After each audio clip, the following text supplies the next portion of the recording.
السلام عليكم ورحمة الله وبركاته، طلابنا الأعزاء في كل مكان، أهلا بيكم. معاكم سيد صابر أستاذ اللغة العربية. إن شاء الله النهاردة المحاضرة السادسة والأخيرة من الكورس التأسيسي. لو ما شفتش المحاضرات اللي قبل كده هتلاقيها موجودة عندك في القناة، قلمك وكشكولك وركز معايا. يلا بينا.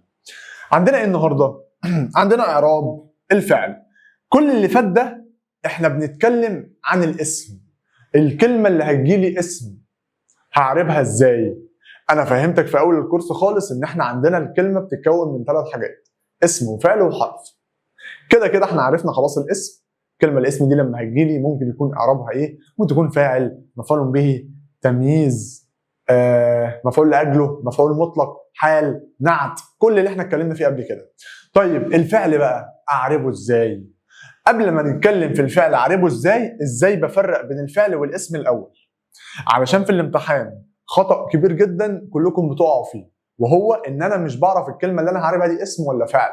تعال اقول لك، لو انا جيت دلوقتي قلت لك كلمه تحقيق اسم ولا فعل؟ هتجري زي الحمار المتهور دلوقتي وتقول لي تحقيق ده فعل. اقول لك فعل ماضي ولا مضارع؟ تيجي بتفكر كده وتقول لي والله ده فعل مضارع، تحقيق لسه بيتحقق.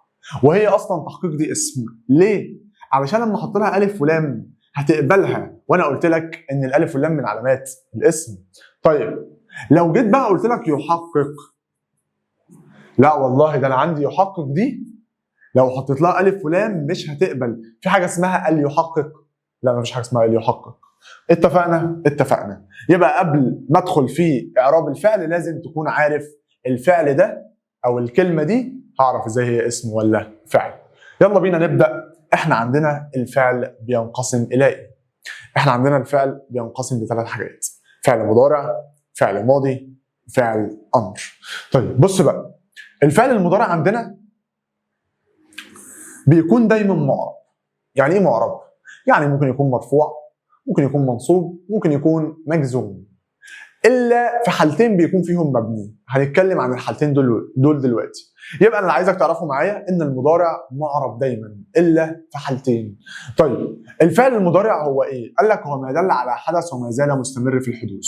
ياكل محمد الطعام، محمد لسه بياكل. يشرب محمد الماء، محمد لسه بيشرب. يفهم محمد الدرس، محمد لسه بيفهم. حاجه بتحصل وما زالت مستمره في الحدوث. مثل ايه؟ مثل يكتب، يلعب، يفهم، يكسر. دي بنقول عليها افعال مضارعه. طيب قال لك ان المضارع اول حاجه عندنا هنتكلم فيها هي الرفع. امتى اقول ان ده فعل مضارع مرفوع؟ قال لك بص، المضارع بيبقى مرفوع امتى؟ اذا لم يسبقه اداه نصب او جزم. بمعنى ايه؟ بمعنى دلوقتي لو انا جيت اعرف الكلمه وعرفت ان هي فعل والفعل ده مضارع، لازم ابص قبلها واشوف في اداه ولا ما فيش اداه. تعال نشوف الامثله. الامثله بتقول لك يشرح المعلم الدرس. جه في الامتحان وقال لك اعرب لي كلمه يشرح. انت زي الشاطر، انا معرفك ومحفظك، لازم احدد نوع الكلمه اسم ولا فعل. حط لي الف ولام. قال يشرح، في حاجه اسمها قال يشرح؟ لا، يبقى ده فعل. طب عايز اعربه فعل ايه؟ والله ده فعل مضارع. طب بص قبليه كده، قبليه في اداه، في اداه نصب او اداه جزم؟ لا مفيش ادوات. انا ما اعرفش يعني ايه الادوات لحد دلوقتي يا مستر، بس انا مفيش اداه، مش شايف حاجه اصلا قبل الفعل. يبقى ده فعل مضارع مرفوع بالضمه. اتفقنا.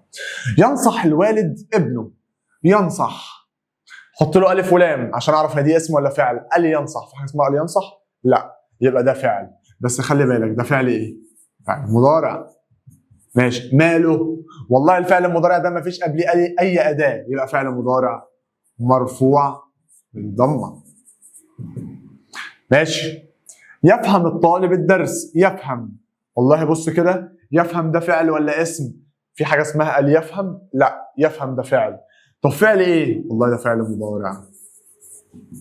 فعل مضارع ماله؟ فعل مضارع مرفوع. مرفوع بايه؟ مرفوع بالضمه. اتفقنا. ده كده بالنسبه لاول امثله.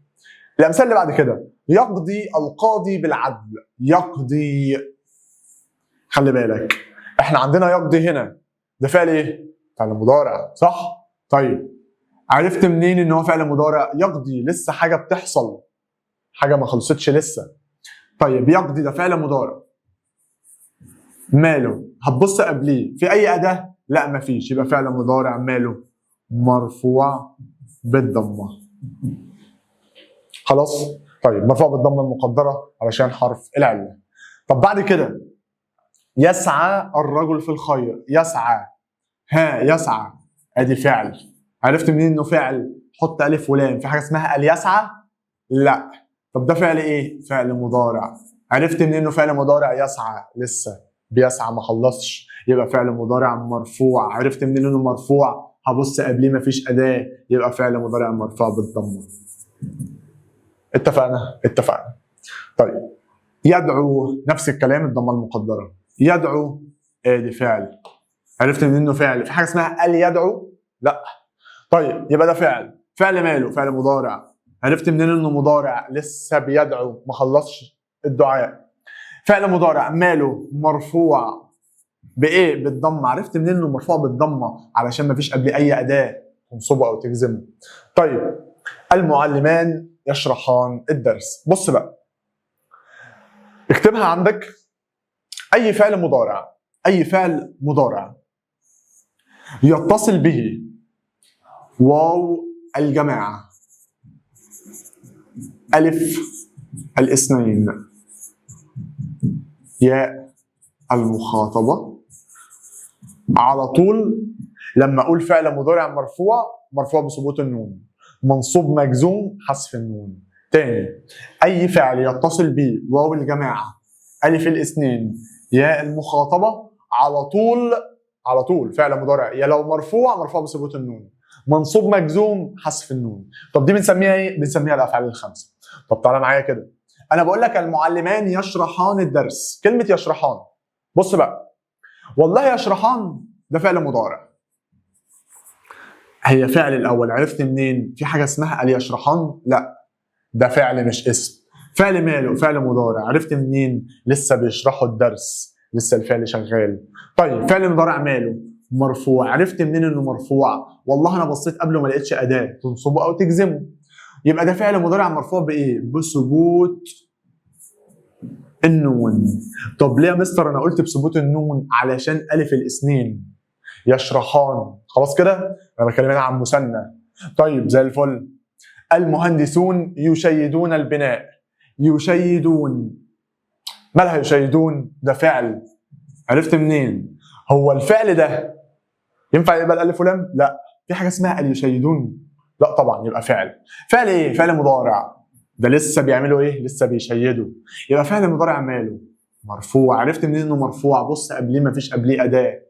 مرفوع بايه؟ بثبوت النون. ليه؟ علشان متصل بيه واو الجماعه. وانا قلت لك اي فعل مضارع يتصل بالافعال الخمسه مرفوع بثبوت النون، منصوب مجزوم حذف النون. طيب انت تذاكرين دروسك. تذاكرين، تذاكرين يا المخاطبه.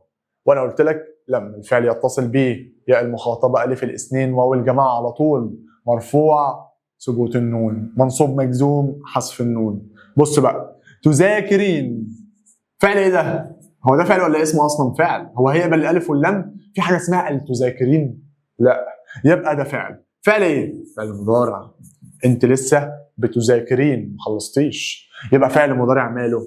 مرفوع. عرفت منين انه مرفوع؟ بص قبليه مش هلاقي قبليه اداه. مرفوع بالايه؟ بثبوت النون. ليه ثبوت النون؟ علشان اتصل بيها الايه؟ يا المخاطبه. ده كده بالنسبه لرفع الفعل المضارع. اعرف ان الفعل المضارع مرفوع ازاي؟ ما بيجيش قبليه اي اداه. خلاص كده؟ طيب لو هو فعل عادي مرفوع بالضمه. طب لو هو متصل به الافعال الخمسه يبقى مرفوع بثبوت النون. تعال معايا بقى على نصب الفعل المضارع. بص بقى، الفعل المضارع لو جه قبليه اداه من ادوات النصب. طب ايه ادوات النصب دي؟ ان، لن، كي، حتى، لام التعليل. تاني، ايه هي ادوات النصب؟ ان، لن، كي، حتى، لام التعليل. زي الفل. طيب معنى ايه؟ ان انا لو لقيت الفعل قبليه اي اداه من دول يبقى الفعل ده فعل مضارع منصوب. تعال نشوف الامثله. الامثله بتقول لك ايه؟ بتقول لك بص، لن اهمل في واجبي. اهمل. فعل ايه ده؟ انا مضارع. هو ده فعل اصلا ولا اسم؟ تقول الف ولام كده هينفع؟ لا. يبقى ده فعل. فعل ايه؟ مضارع. اهمل. لسه الفعل شغال. فعل ايه ده؟ قلنا فعل مضارع. ماله؟ هبص قبليه لقيت اداه من ادوات الايه؟ ادوات النصب اللي هي لن. يبقى ده فعل مضارع منصوب. منصوب بالايه هنا؟ منصوب بالفتحه. اتفقنا؟ اتفقنا. طيب تعالى معايا على المثال الثاني. بيقول لك لا سلام حتى تتحرر. تتحرر. حط لها الف ولام تنفع؟ لا. يبقى ده فعل. فعل ايه؟ تتحرر. لسه الفعل شغال. فعل مضارع. فعل مضارع ماله؟ هبص كده قبليه ايه؟ قبليه حتى. حتى دي من ادوات ايه؟ ادوات النصب. ان لن كي حتى لام التعليل. طيب يبقى فعل مضارع منصوب بالايه؟ بالفتحه. طيب عندنا لن يسمو. خلي بالك يسمو ده فعل صح؟ عرفت منين؟ والله يا مستر بص، هو انا لو حطيت له الف ولام ما ينفعش، مش هيقبلها، علشان كده قلت فعل. شاطر. الفعل ده جه قبليه ايه؟ قبليه لن. طب ده فعل ايه اصلا؟ فعل مضارع. يسمو فعل لسه شغال صح؟ ماشي. فعل مضارع ماله؟ منصوب. ليه منصوب؟ علشان جه قبليه لن. ده من ادوات النصب. طيب منصوب بالايه بقى؟ منصوب بالفتحه. تمام. اجتهد كي ترقى بنفسك. ترقى ده الفعل اللي عايز نعرفه. عرفت منين انه فعل؟ احط له الف ولام. هيقبلها؟ لا مش هيقبلها. يبقى انا والله هقول له ان ده فعل. فعل ماله؟ ترقى. فعل مضارع. لسه الفعل شغال. طيب فعل مضارع ماله؟ بص قبل لقيت كي. يبقى فعل مضارع منصوب. منصوب بالايه؟ منصوب بالفتحه. اطع والديك ليرضى الله عنك. طيب ها، اطع والديك ليرضى الله عنك. ليرضى هو ده الفعل؟ طب حط له الف ولام كده مش هينفع. يبقى ده فعل. فعل ماله؟ فعل مضارع. بص بقى، والله مستر انا بصيت قبل ما لقيتش اداه. ليه؟ امال اللام دي بتعمل ايه؟ هتقول لي مش اللام دي حرف جر؟ اقول لك هي لام حرف الجر دي تدخل على الفعل؟ لا تخش على الفعل، خلي بالك. اللام دي لام ايه؟ لام التعليل. طب اعرفها منين؟ اطع والديك. لماذا؟ لماذا؟ ليرضى الله عنك. يبقى لام التعليل اجابه سؤال بلماذا. يبقى ده فعل مضارع ماله؟ منصوب. عرفت منين انه منصوب؟ علشان قبليه اداه اللي هي ايه؟ اللي هي لام التعليل. يبقى ده فعل مضارع ماله؟ منصوب بالايه؟ منصوب بالفتحه. طيب لن تنالوا البر حتى تنفقوا مما تحبون. خلي بالك لن تنالوا. لن دي اداه من ادوات النصب صح؟ طب بص على تنالوا. تنالوا ده فعل ايه؟ اللي فعل مضارع. هو ده فعل اصلا؟ شوف كده في حاجه اسمها التنالوا؟ لا. يبقى ده فعل. فعل ماله؟ فعل مضارع. ماله؟ هبص قبليه منصوب لان قبليه لن صح؟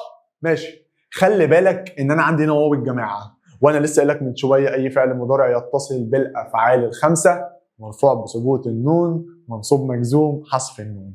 يبقى ده فعل مضارع منصوب بحذف النون. ليه؟ لانه متصل بيه واو الجماعه. طيب حتى تنفقوا. خلي بالك حتى اداه من ادوات النصب. جه بعدها فعل.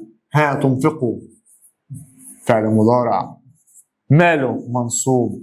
منصوب بايه؟ في برضه واو الجماعه يبقى منصوب بحذف النون. نفس الكلام. اتفقنا؟ اتفقنا. اجتهد لتتفوق في دروسكما. خلي بالك هنا اجتهد لماذا؟ لتتفوق. لام. لام ايه دي؟ لام التعليل. خلي بالك اوعى تقول لام حرف جر، اوعى. طيب لتتفوق ده فعل. فعل ماله؟ فعل مضارع. بص قبليه في اداه في اللام اللي هي لام التعليل. ماشي. فعل مضارع منصوب. منصوب بايه؟ لتتفوق الف الاثنين. وانا قلت لك اي فعل مضارع يتصل بالافعال الخمسه الف الاثنين، ياء المخاطبه، واو الجماعه، على طول مرفوع بثبوت النون، منصوب مجزوم حذف النون، يبقى ده فعل مضارع منصوب بحذف النون. اتفقنا. ده كده كان بالنسبه لنصب الفعل المضارع.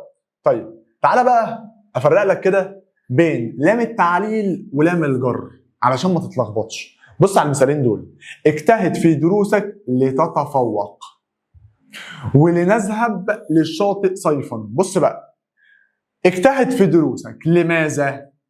لتتفوق. تتفوق ده اسم ولا فعل؟ جرب. ال تتفوق، في حاجه اسمها ال تتفوق؟ لا، يبقى ده فعل. فعل ماله؟ قال لك والله ده فعل مضارع، ماله؟ منصوب بالفتحه، مفيش اي مشكله. ليه؟ لان قبليه اداه من ادوات النصب. طب نذهب للشاطئ، هو الشاطئ ده اسم ولا فعل؟ هتقول لي الشاطئ ده اسم، اللام اللي فيه دي لام حرف جر، يبقى ده اسم مجرور بالكسر. خلي بالك علشان ما تتلخبطش في الامتحان، لام التعليل تدخل على الفعل، حرف الجر تدخل على الاسم، لان حروف الجر زي ما احنا عارفين من علامات الاسماء. طيب بعد كده مجزوم او جزم الفعل المضارع بيبقى مجزوم امتى؟ بص بقى، انا قال لك ان يجزم الفعل المضارع اذا سبقته اداه جزم، يبقى احنا خلصنا من ادوات النصب، دخلت لنا بادوات الجزم. ادوات الجزم اللي هي ايه؟ لما، لام الامر، لا الناهيه. هتقول لي يا سلام، ده انا هيبقى عندي لام امر ولام تعليل ولام حرف جر وليله كبيره قوي سعادتك. ما تقلقش هفرق لك بينهم دلوقتي. بص بقى، دي ادوات الجزم، لما اشوفها تجيلي قبل الفعل على طول الفعل ده مجزوم. خلاص؟ طيب تعالى نشوف المثال. بيقول لك لم يذهب الطالب الى المدرسه. فين الفعل يذهب؟ اهو. عرفت منين ان هو فعل؟ حط له الف ولام. نفعت؟ لا، يبقى ده فعل. فعل ايه؟ فعل مضارع لسه بيذهب. فعل مضارع ماله؟ هبص قبليه هلاقي لم دي من ادوات الجزم، يبقى ده فعل مضارع مجزوم. مجزوم بايه؟ والله يا مستر بيبقى مجزوم بالسكون لو في اخره حرف صحيح. مجزوم بالايه؟ بالسكون. خلاص؟ طيب لتذاكر دروسك. تعالى كده، لتذاكر، انا هنا بعمل ايه؟ بأمرك، صح؟ يبقى اللام دي بسميها لام الايه؟ لام الامر. طب تذاكر ده فعل ايه؟ فعل مضارع، يبقى ده فعل. عرفت منين؟ حط له الف ولام. نفعت؟ لا، يبقى ده فعل مضارع. ماله؟ بص قبليه اللام، لام ايه؟ لام الامر. لتذاكر، يبقى فعل مضارع مجزوم بايه؟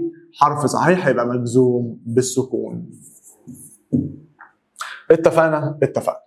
بص بقى اللي بعد كده بيقول لك لا تسع في الخير، او لا تسعى في الخير، او لتقضي بالعدل. بص بقى، خلي بالك، تسعى كان اصلها ايه؟ كان في ياء في الاخر هنا، صح؟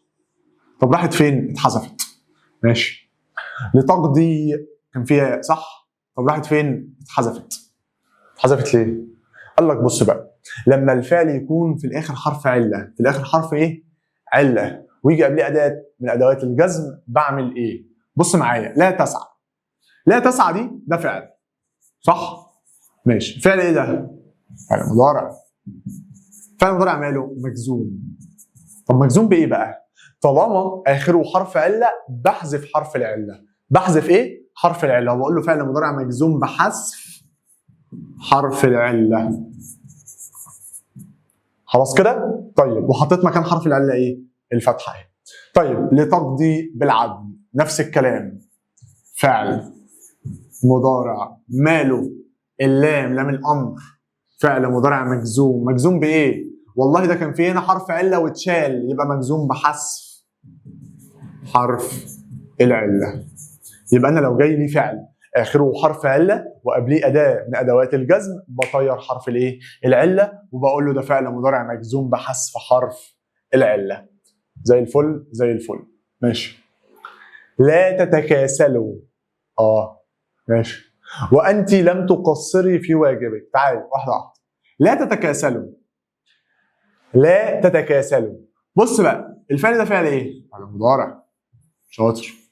جاي قبليه ايه؟ جاي قبليه لا، صح؟ هتقول لي هي الذي من ادوات الجزم؟ هقول لك احنا عندنا حاجتين، لا نافيه ولا ناهيه. طب انهي واحده اللي بتجزم؟ لا ناهيه، وهعرفك الفرق بين الاثنين دلوقتي. بس دي لا ناهيه اللي هي بتعمل ايه؟ بتجزم. طب تتكاسلوا، ده في واو الجماعه، وانت يا مستر قلت لي اي فعل مضارع يتصل به الافعال الخمسه مرفوع بثبوت النون منصوب مجزوم حذف النون. يبقى ده فعل مضارع مجزوم بايه؟ بحذف النون، لانه متصل بفعل من الافعال الخمسه. انت لم تقصري، خلي بالك، لم من ادوات الجزم. تقصري فعل ماله؟ فعل مضارع. ماله بقى؟ مجزوم. اداه الجزم اهي. طيب مجزوم بايه؟ تقصري يا المخاطبه على طول، يبقى مجزوم بحذف النون برضه، لانه اتصل بفعل من الافعال الخمسه. اتفقنا؟ اتفقنا. طيب تعالى بقى معايا كده. الفرق بين لا الناهيه ولا النافيه. احنا عرفنا في ادوات الجزم اللي هي ايه؟ لم ولما ولام الامر ولا الناهيه. طب يا مستر في الامتحان انا اعرف لا الناهيه ولا النافيه منين؟ معلش يعني. بص تعالى كده معايا. والله بص، انت دلوقتي جالك في الامتحان لا، اعرف مين اللي دي لا ناهيه واعرف مين اللي دي لا نافيه. تعالى بقى كده احكي لك قصه اعرفك تعرف الكلام ده ازاي. بص بقى، خلينا نعمل كده ونقول دي لا نافيه ودي لا ناهيه.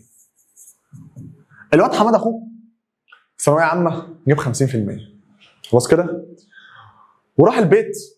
ماما عرفت طبعا ان هو جاب 50%، ولما هيكلم خالته في التليفون هتقول لها والله الواد حماد ابني جاب 70%.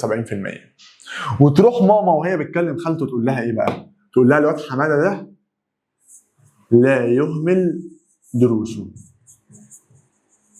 طيب الواد حماده فين دلوقتي؟ الواد حماده هربان من البيت طبعا، علشان الحاج لو قفشه هيروقه، صح؟ طيب هي دلوقتي ماما بتكلم خالته بتقول لها ايه؟ محمد لا يهمل دروسه. هو محمد واقف قدامها؟ لا. طب هي بتعمل ايه دلوقتي؟ هي بتوصف، صح؟ هي بتوصف حماده ان هو ايه؟ ان هو مجتهد جدا، ما بيهملش دروسه خالص. اللا دي بنسميها لا نافيه. طب واللا نافيه دي مالها؟ مالهاش لازمه.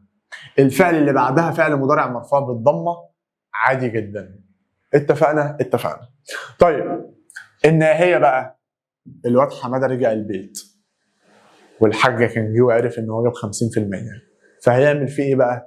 هيروقه طبعا. فجه جاب الواد حماده قدامه كده قال له ولا لا تهمل دروسك. هو هنا دلوقتي حماده واقف قدامه؟ واقف قدامه، وهو بينهيه عن عمل حاجه، بيقول له ايه؟ لا تهمل دروسك. يبقى لا هنا ناهيه.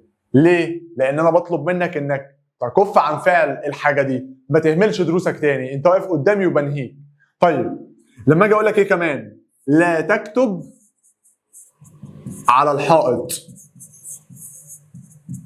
خلاص كده؟ طيب لا هنا بسميها لا ناهيه. طب الفعل اللي بعدها على طول مجزوم. مجزوم ايه هنا؟ مجزوم بالسكون. اتفقنا؟ ده الفرق بين لا الناهيه ولا النافيه علشان ما تتلخبطش. طيب تعال نشوف الملزمه.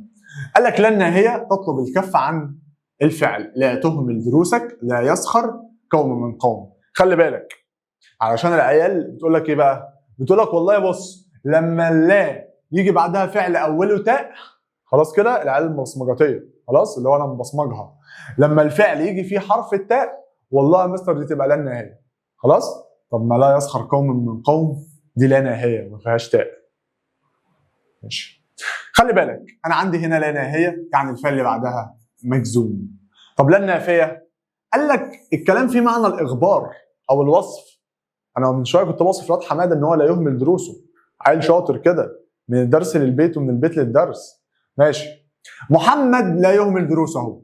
الا دي، هو انا دلوقتي بطلب من محمد ان هو ما يهملش دروسه؟ لا انا بوصفه، صح؟ يبقى دي لا نافيه، ويهمل ده فاعل مضارع ماله؟ مرفوع بالضمه. ليه مرفوع بالضمه؟ علشان لا دي ملهاش لازمه لكنها مش موجوده. ماشي. المجتهد لا يتكاسل. هو انا دلوقتي بنهي المجتهد عن فعل حاجه؟ لا، ده انا بخبره عن ايه؟ ان هو ما يتكسلش. يبقى لا دي لا ايه؟ لا نافيه، وده فعل مضارع ماله مرفوع بايه؟ بالضمه. طيب تعالى معايا دلوقتي، انت دماغك عماله تلف كده وتقول ده انا عندي لام حرف جر، وعندي لام التعليل، وعندي لام الامر، وليله كبيره قوي سعادتك، انا مش عارف افرق بين الكلام ده ازاي. تعالى كده، المثال بيقول لك ادخر نقودي لاحافظ عليها. بمنتهى البساطه، فين الفعل؟ هتقول لي احافظ، اتصل بيه لام. اسال بلماذا؟ لماذا ادخر نقودي لاحافظ؟ يبقى دلوقتي اجابه سؤال بلماذا، يبقى دي لام ايه؟ لام تعليل. طب التعليل دي من ادوات الايه؟ من ادوات النصب، ان لن كي حتى لام التعليل. يبقى ده فعل مضارع ماله منصوب بايه؟ بالفتحه، بمنتهى البساطه يعني. طيب ادخر نقودي للحفاظ عليها، خلي بالك، ادخر نقودي. هتقول لي ما هو لماذا؟ ما هو للحفاظ. بص، اكن اللام دي مش موجوده، اللي هي حرف الجر، الكلمه اصلها ايه؟ الحفاظ، صح؟ ولما دخلت عليها اللام حرف الجر عملنا ايه؟ حذفنا الف الوصل، بقت للحفاظ. طب دي كلمه اسم ولا فعل؟ هتقول لي الحفاظ اسم. طب هو الاسم لما بيدخل عليه اللام بيبقى اسم ايه؟ اسم مجرور. اسم مجرور بالايه؟ بالكسر، بس كده، سهله وبسيطه. طيب المثال الثالث، لتحافظ على نقودك. امر، انا بامرك لتحافظ على نقودك. اللام هنا بسميها لام الايه؟ لام الامر. طب لام الامر دي من ادوات الايه؟ من ادوات الجزم. اتفقنا. يبقى لا تحافظ ده فعل مضارع مجزوم بالسكون. يبقى احنا عرفنا نفرق ازاي بين الثلاث لامات. ماشي زي الفل. تعالى معايا بقى على اخر حاجه بالنسبه للفعل المضارع. انا قلت لك في اول المحاضره ان الفعل المضارع معرب دايما، فعل مضارع معرب دايما الا في حالتين. ايه هما؟ قال لك بص، بيكون مبني في حالتين. ايه هما الحالتين يا عم؟ قال لك مبني على السكون لو اتصل بيه نون النسوه، تمام، ويبنى على الفتح لو اتصل بيه نون التوكيد. مش فاهم؟ تعالى افهمك. المثال بيقول لك الطالبات يكتبن الدرس. يكتبن ده الفعل، صح؟ عرفت منين؟ حط له الف ولام. قال يكتبن، في حاجه اسمها يكتبن؟ لا. يبقى يكتبن ده فعل. فعل ايه؟ والله ده بيكتبن لسه، فعل مضارع. ماله؟ والله بص قبليه في اداه؟ لا مفيش. بص على النون دي كده، ده متصل بيه نون. طب انا عايز اعرف النون دي ايه. بص قبلها، لقيت حاجه بتدل على مؤنث؟ يبقى ده نون النسوه. يبقى ده فعل مضارع مبني على السكون. ليه يا عم؟ لاتصاله بنون النسوه. اتفقنا. يبنى على الفتح لو اتصل بيه نون التوكيد. ايه نون التوكيد واعرفها ازاي؟ بالله لا تدرسن بجد. طيب انا عندي ايه؟ انا عندي نون اهي، تدرسن فيها نون. طب هبص قبلها، لقيت حاجه تدل على المؤنث؟ لا. يبقى دي نون توكيد. يبقى نون توكيد هقول له والله ده فعل مضارع ماله مبني على ايه؟ مبني على الفتح. ليه؟ لاتصاله بنون التوكيد. هتقول لي عرفت منين انها نون التوكيد؟ في حاجه تدل على تأنيث؟ لا، يبقى نون توكيد. بس كده. يبقى فعل مضارع معرب دايما الا في حالتين: فتح، توكيد، سكون، نسوه. يبقى خليك فاكر دايما فعل مضارع معرب دايما الا في حالتين: فتح، توكيد، سكون، نسوه. طيب احنا دلوقتي خلصنا كلام عن الفعل المضارع.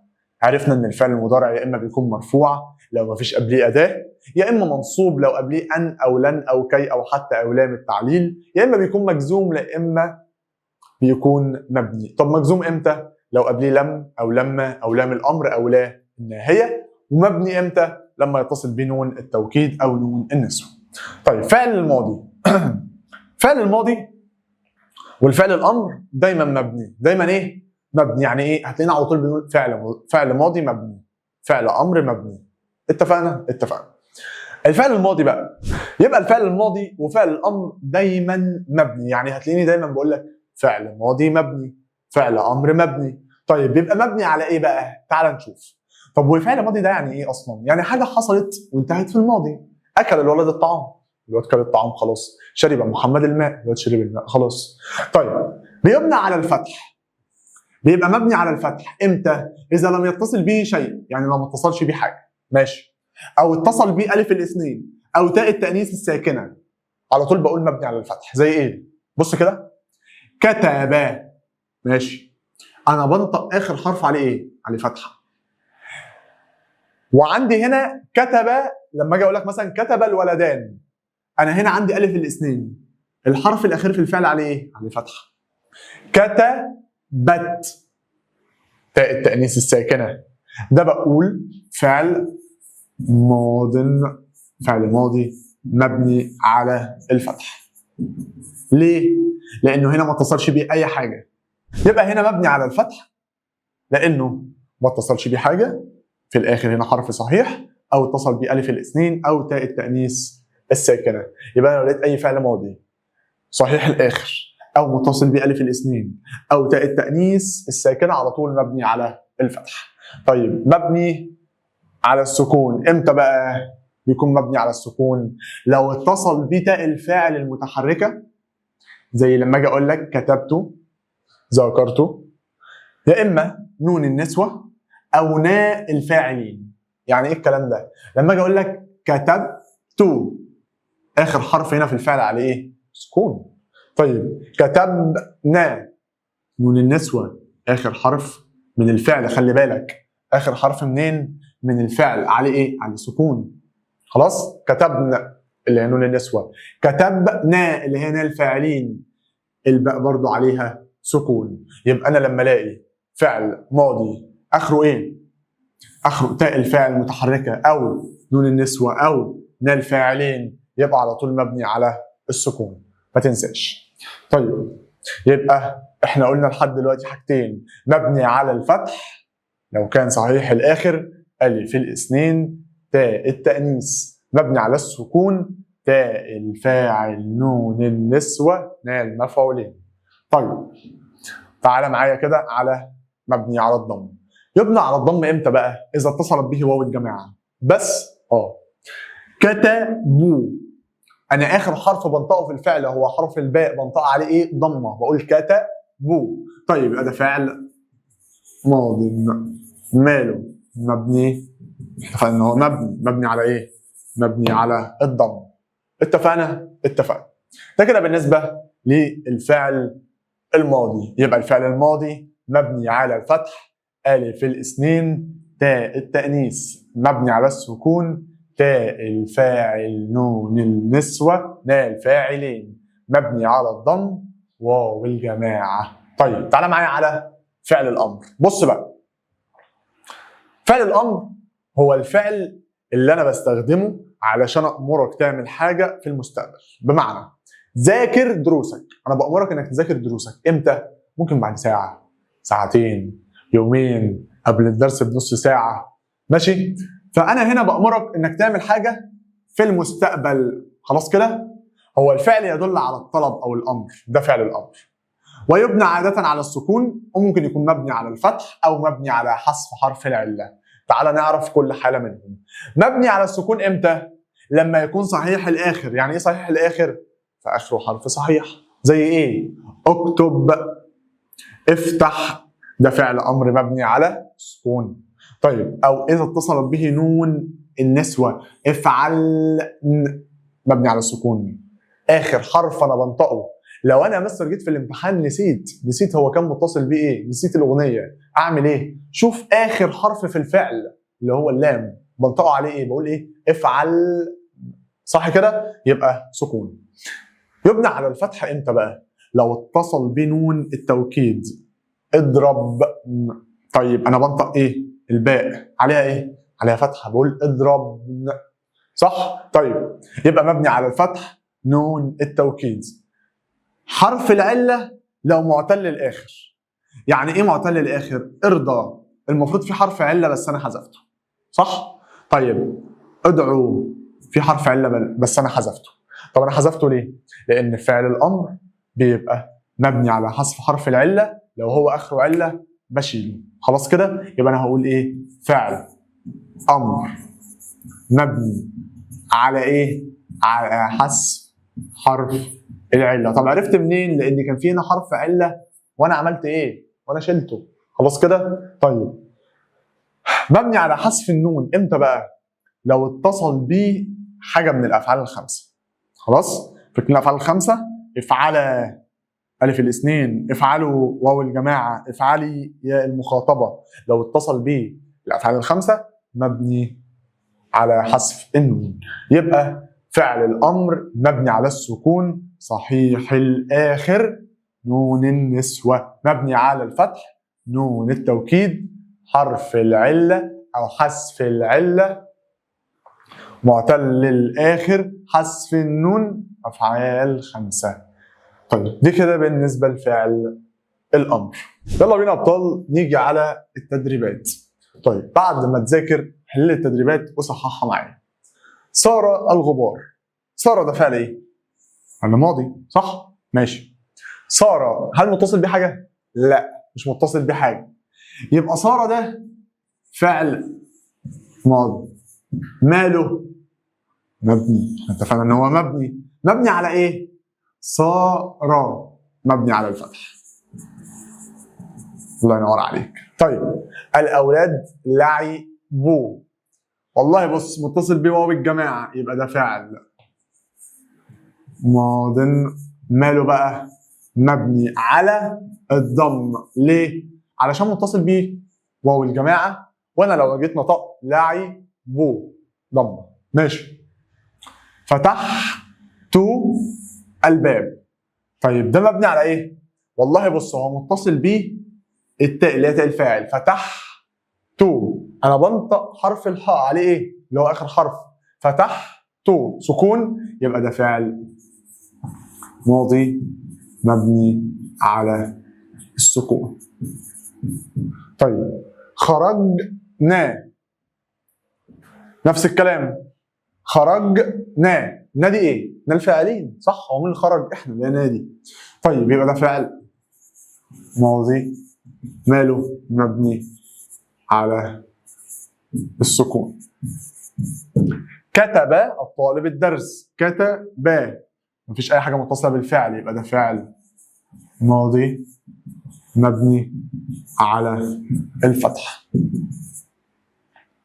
الطالبات كتبن الدرس. الطالبات كتبن الدرس. طيب يبقى ده فعل ماضي مبني على السكون.